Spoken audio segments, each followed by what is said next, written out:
So I'm back. This is the man with the horns, Richard Carson Steuart. I have no idea, I'm 47 or 45 or whatever. Mike is going to tell me. But Mike was saying just after the last YouTube that he was really amazed how soft that mute is, especially one that I'm using just with a simple concert sock stuck into it in the La Si Vacchiano.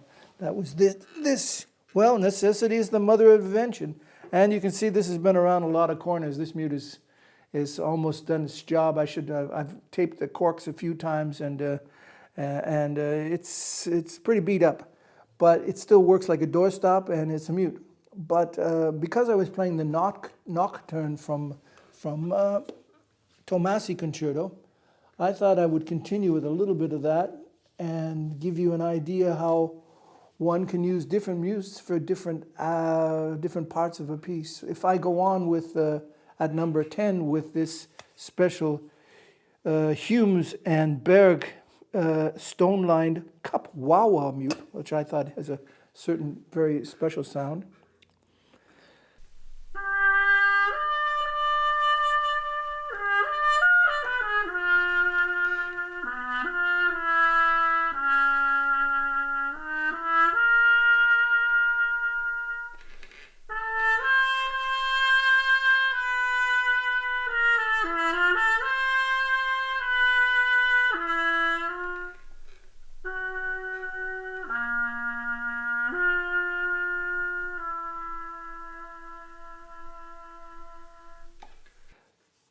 Then I marked the last of these. I think I have 2 of these mutes. So let me just try this. Breathing into the bell creates a little bit of moisture. First of all, play, this with the stem out. That's what I thought here.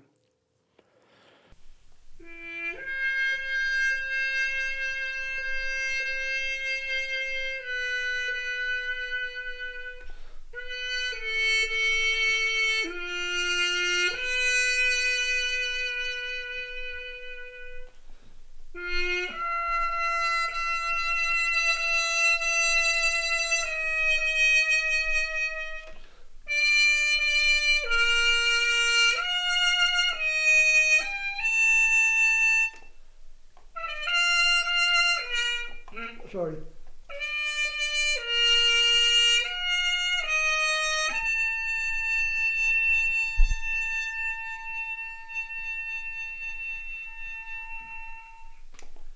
Now I could take this other mute with a sock and play that whole second part, the whole finale from number 12, where it says I should be playing with a cup mute, but I'd rather do this.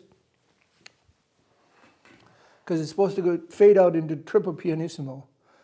It may well be that I'm simply too soft, though. No, it's balking a little bit. I have to sort out the sock a little bit so that it's not too much resistance. Otherwise, I'm not going to be able to control it at all. But now it's vibrating a little bit. Try it again. That's what happens when a mute gets old. A mute also has to be, can't leak. It has to be tight.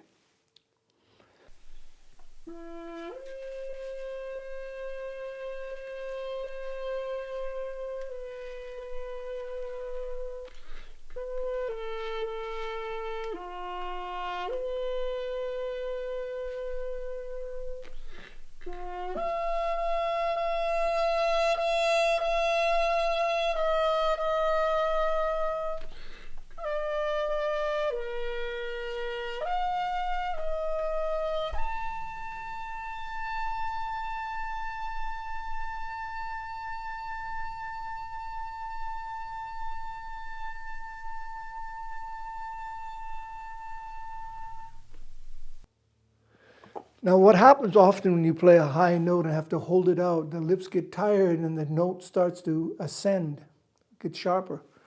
If you're using a combination of valves and have a first valve slide, then you can compensate that. Like I played before the Ave Maria from Richard Strauss, he is Don Juan. I call it the Ave Maria. Watch the slide positioning, especially the last note. It's a high B natural that many people just play second valve. I play 1 and 3 so that I can extend the slide if I start to get sharp.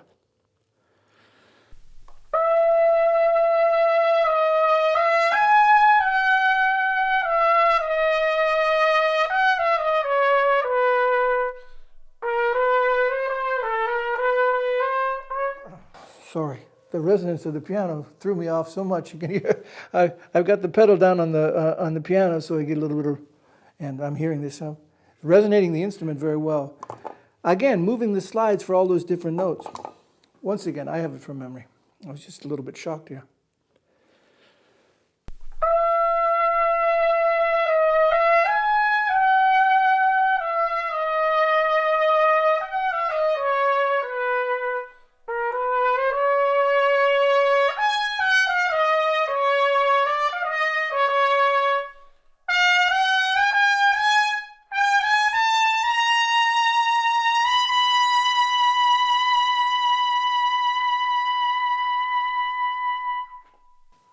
So you could see I'm moving the slide out ever so slowly and ever so consistently so that the note doesn't get sharp.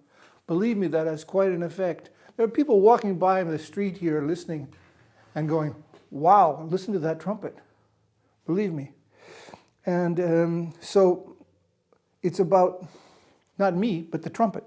What's important is that one understands that, well, here in the, besides this nocturne, the cadenza at the end of the first movement of the Tomasi is very interesting.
Okay, it says here, en mesure, tempo di blues.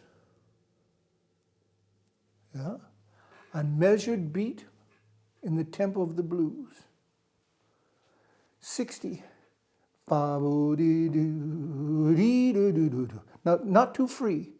Because before, at number 22, is here, it says here, lent, bien chanté.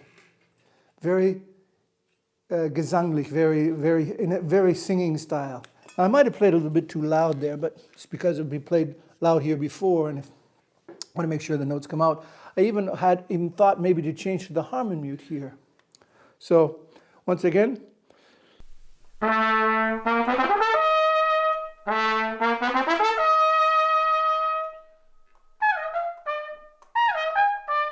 Now, when you get tired, or you work very hard with your lips and whatever, you need to understand that you need to take more air to compensate for the fact that you've used, when you played loud, more pressure with the mouthpiece.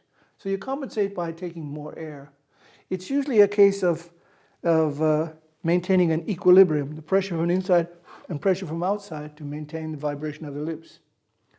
And sometimes a short break can help you very much, but just using more air when you get a chance to breathe. I'm not a great fan of circular breathing because usually you're not using enough diaphragm support to do that. Breathing in through your nose and blowing out through your mouth creates also complications, and it's a nice little trick if you want to play perpetual motion or some piece. There's a Russian trumpet player I heard recently, and 2019 in Miami, when I played a solo concert. He played with orchestra. His name's Nakarayev. Wonderful trumpet player, and he played a piece that basically involves circular breathing. But where's the beef? I was listening, I was waiting for the music to happen. There's a lot of technique there, it was wonderful. He's the Paganini, but I want to hear music. Anyway, you got to take some risks sometimes. And if I play here where it says facultatif, which means as you like, if you want to do it or not, this whole section, you could go on right here if you wanted to. The idea of the composer was, if this is too tiring, then just jump to the next place. But here, starting forte, not fortissimo like I did before.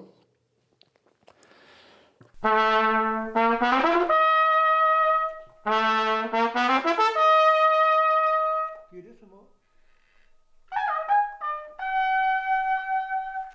Forte.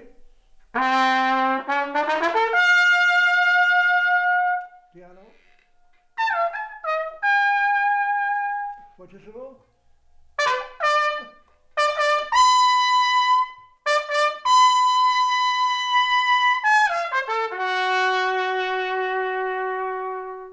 And then quickly taking the mute.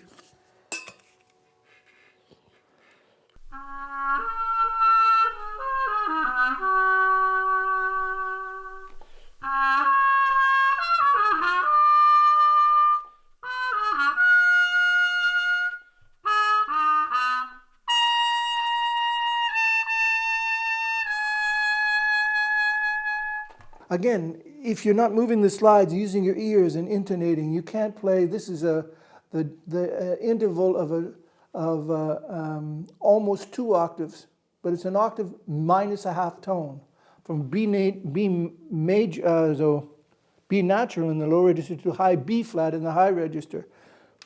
And to do anything on the trumpet, for those who maybe are not that much interested in the specifics of the Tomasi concerto, but just interested in the trumpet, you cannot play a tone that you don't hear before.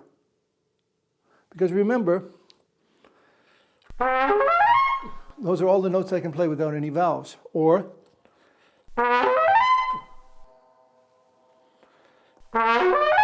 so it doesn't matter what fingering that I'm playing. I have to hear the note before I play it. And if it's an overtone that's in a harmony that has to be adjusted, well, I better make sure that I hear the note before and know how much slide I need to compensate for the fact that it's really just a pipe. It's just a pipe with a flare in the end of it. And it's very primitive. So the idea is to consider the aspects of what this is about and to apply intelligence and all the opportunities that you have to adjust and intonate and colors of sound with mutes. When you tune in next time, I'm going to talk a little bit more about the stylistic of the cadenza from the Tomasi concerto. First movement, cadenza, and hope to see you again in The Man with the Horns, Richard Carson Steuart. Till then.